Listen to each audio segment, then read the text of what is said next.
This is Lacey Rice with KYSports.tv at Georgetown College with head soccer coach Derek Willis. And this is Coach Willis's 7th, 8th year? I think ninth. Ninth? Ninth, maybe 10th. I don't know. I gotta go back and look. It's been a while. Time flies when you're having fun. That's right. Okay, all right. So, Coach, you're back here at Georgetown once again, and you're in one of the toughest spots in the country because you are in a conference with a perennial power, Lindsey Wilson. And this conference has had, it's been a very tough conference as far as soccer goes. And so, what are some of the things that you're looking for this particular year? Well, I think we had a decent season last year. We had 4 wins and 4 draws, and we felt like we should have turned those draws into wins. We felt we had better chances in those games.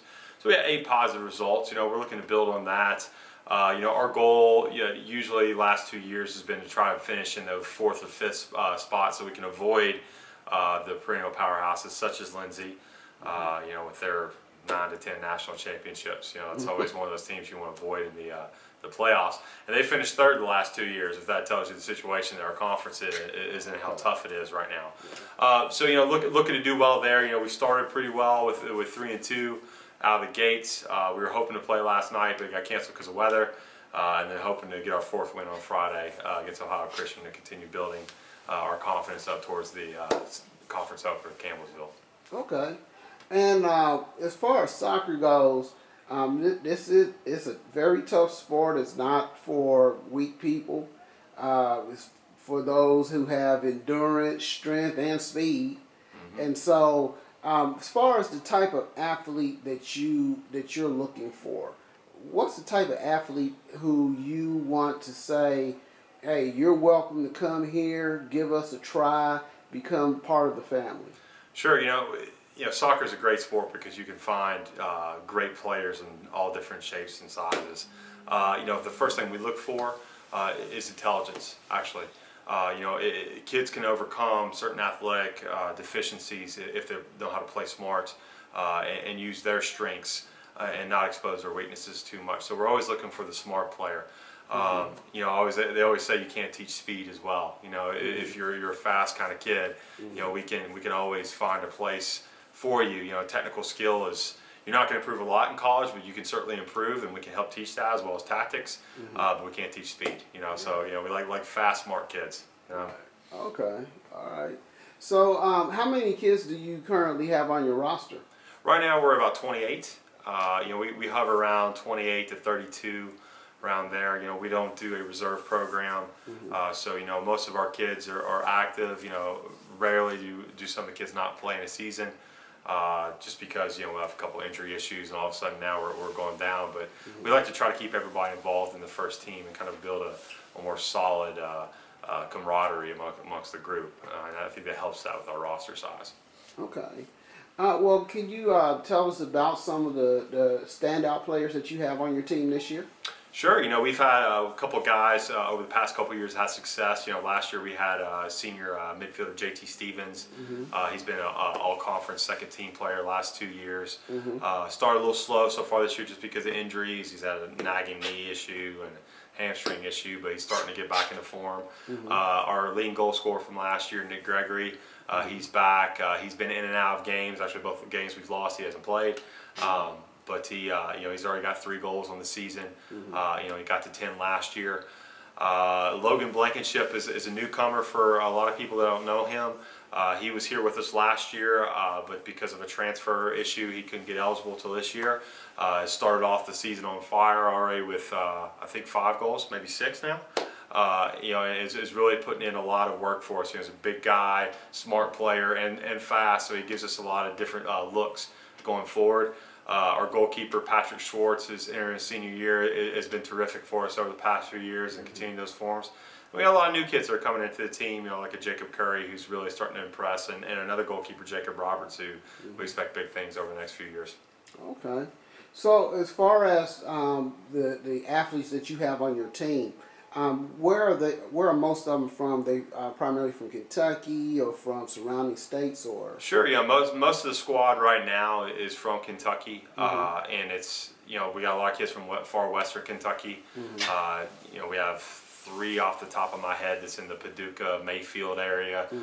We've always had several kids from Henderson, that's right outside of Evansville, Indiana, in the program. We have very few kids actually from Lexington. We have just Jacob Roberts is the only Lexington kid. So we have some Louisville area, northern Kentucky, just kind of all around in those areas. We have a couple of kids from Indiana, outside of Evansville as well. In the past, we've had kids from Columbus, from Tennessee, and those kind of areas. Usually about a 3-hour kind of circumference, maybe a little bit more around Kentucky. So. Okay.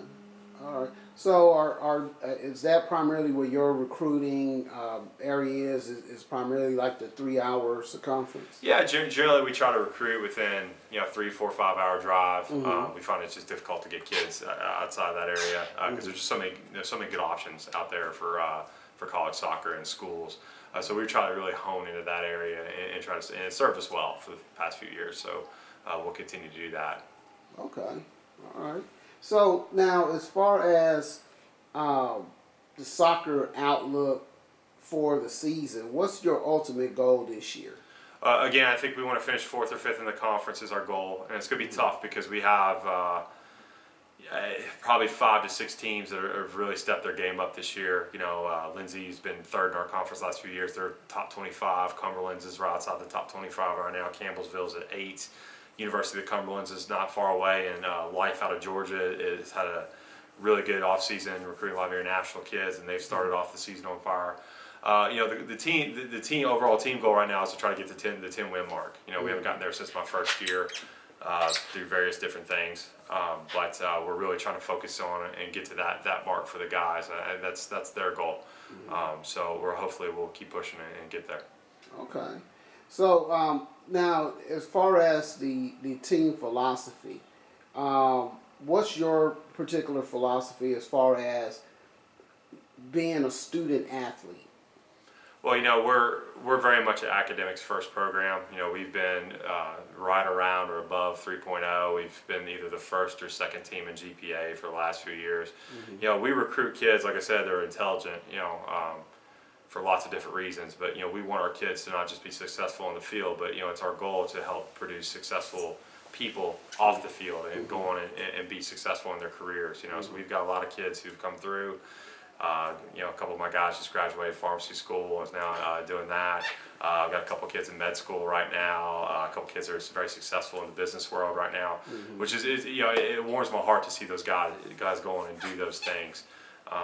Just that team concept, for the past few years, helps them kind of get prepared for the trials and tribulations they might see in grad school or in the real world. So we really focus in on that. And we got a lot of kids who are not only serious players but serious students right now as well. Okay. So now, before you became the head coach here, you had been an athlete.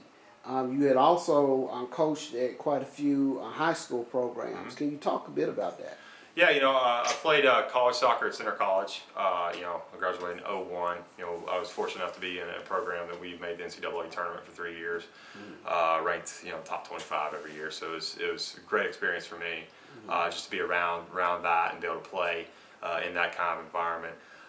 Didn't know what I wanted to do after school and landed into coaching. I actually helped out my alma mater here at Scott County for a couple of years while I was going to grad school, just as assistant coach. They got my opportunity to become a head coach, which seems really crazy to me now that I'm at my age, but at 23 I was the varsity head coach at Central Hardin High School, and was able to do that and stay there for 5 years. Alongside that, I got to experience club soccer at a very high level. I coached at Javadon Soccer Club in Louisville. I got to go to nationals twice with one of my teams. One of my teams was the first team to qualify for National League, which is a pretty big deal in youth soccer. One of my kids is playing professionally now at San Jose, so you can be able to keep up with that, and it's just been great. Seeing all the different kind of kids and how they do. One of my kids is playing in Indiana right now. Watching him. One of my other kids won a championship in Indiana a few years ago. One of my kids was a UK leading scorer. So I've had a good round experience in all kinds of different things. college soccer wasn't really on my radar until my wife got pregnant with twins. And basically we were in between our two homes about the same distance, and this job kind of came up, and I got a phone call from one of the player's current player parent, asked me if I might be interested, and we just kind of took a sign. I was like, well, this might be good, so we can get some help with kids, and get to a place where we were, although my wife's not from here, she's familiar with the area because she went to UK as well. Took the opportunity, and I'm still here after 9 years or so. Okay. And so, did you find that the transition from high school and club to college, was it easy or was it kind of challenging? Or I think the soccer part was easy, and what I've learned over the few years is, one is, I wish I was an assistant first, because the thing that college soccer really thrives on is recruiting, and that's been a very tough learning process for me, just because I've never experienced that side of things. I was recruited, yes, but I've never been actually out on recruiting trips. Know those things, and how to approach recruiting. So it's always been a learning process for me, and it still is. I mean, it's you're learning new stuff every day, both soccer wise and recruiting wise. So I found that the toughest, as well as just trying to align myself with what the school was. Since I didn't go here, that was a little bit more difficult, trying to find, okay, what's a Georgetown kid like, which I think we finally gotten there. But that's always something that you can improve on. But very difficult to go from no experience in the recruiting field to here you go. So but we're getting there. Okay. And that actually that is something I've talked to some others who have wanted to coach on the collegiate level in various sports. Some of them are head coaches, have been head coaches for a while on the high school end, and then they want to jump into becoming a collegiate head coach. And I'm like, you might want to take the route I took and become an assistant first, so you can learn about recruiting. Absolutely. Because you don't do that on the high school. Absolutely, it's a different animal. It's a super competitive aspect of it as well, and it takes a while to kind of get a good philosophy in that, and trying to figure out what you can do via your school and things like that. So for sure. Okay, and so and was compliance kind of kind of challenging, or was that something you had a lot of help with as far as compliance wasn't that difficult for us, because with the NAI there wasn't a whole lot of things that we had to worry about, and the type of kids that I recruit, it really isn't much of an issue at all. We don't really have a lot of transfers. All of our kids are pretty high scoring on the ACT and GPA, so that part was pretty. The hard part was getting them into school first, and then if they got into school, that became a pretty easy thing. So. Okay. Well, Coach, as we start winding down, couple things that we want to end with. Number one, this is your opportunity to speak to that athlete who wants to play at the next level, but he doesn't quite know where he wants to play. He might not have heard of the NAIA, probably heard of some of the programs, didn't know they were in NAIA. Sure. But he is undecided. And so what would you say to that athlete, to get him here at Georgetown?